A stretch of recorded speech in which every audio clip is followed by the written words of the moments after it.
बता दें कि अमेरिकी राष्ट्रपति ट्रंप ने पाकिस्तानी आर्मी चीफ को अमेरिका बुलाया था और उसके साथ लंच भी किया और कई मुद्दों पर चर्चा भी की। इस दौरान उन्होंने भारत को दोस्त कहा था तो पाकिस्तान को आई लव यू तक कह डाला था। वहीं विदेश मंत्रालय ने अमेरिका के साथ रिश्तों पर भी जवाब दिया। भारत और अमेरिका के रिश्ते के बारे में उन्होंने कहा कि अमेरिका को हम बहुत ही अच्छा दोस्त मानते हैं और हमारी दोस्ती बहुत गहरी है। ये दोस्ती लोकतांत्रिक मूल्यों पर आधारित है। भारत और अमेरिका के बीच रणनीतिक तालमेल बढ़ा है। भारत और अमेरिका के बीच एक मजबूत रिश्ता है।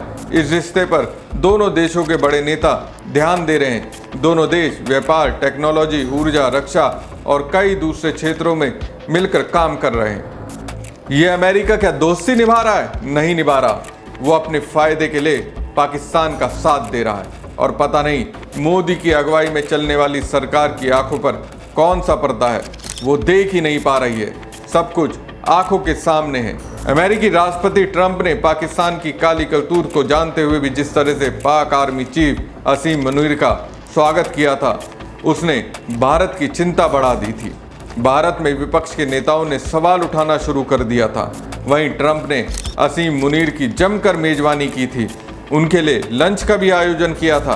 ट्रंप ने मुनीर को भारत पाकिस्तान युद्ध रोकने में बेहद प्रभावशाली बताया और कहा कि आई लव यू पाकिस्तान। इस दौरान उन्होंने प्रधानमंत्री नरेंद्र मोदी को भी शानदार व्यक्ति बताया और एक बार फिर से भारत पाकिस्तान युद्ध रोकने का क्रेडिट ले लिया।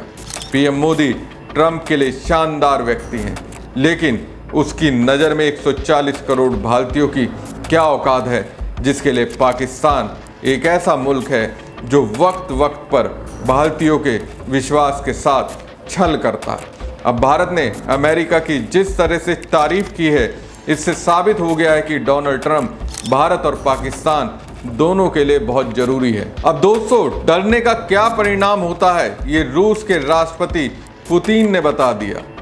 जब आप खुद को कमजोर समझने लगते हैं तो दुश्मन तो छोड़िए, मित्र की नज़र में भी आपकी हैसियत पूरी तरह से कम हो जाती है। दरअसल चीन में संघीय सहयोग संगठन के रक्षा मंत्रियों की बैठक में चीन और पाकिस्तान दोनों ने मिलकर भारत के साथ खेल करने की कोशिश की।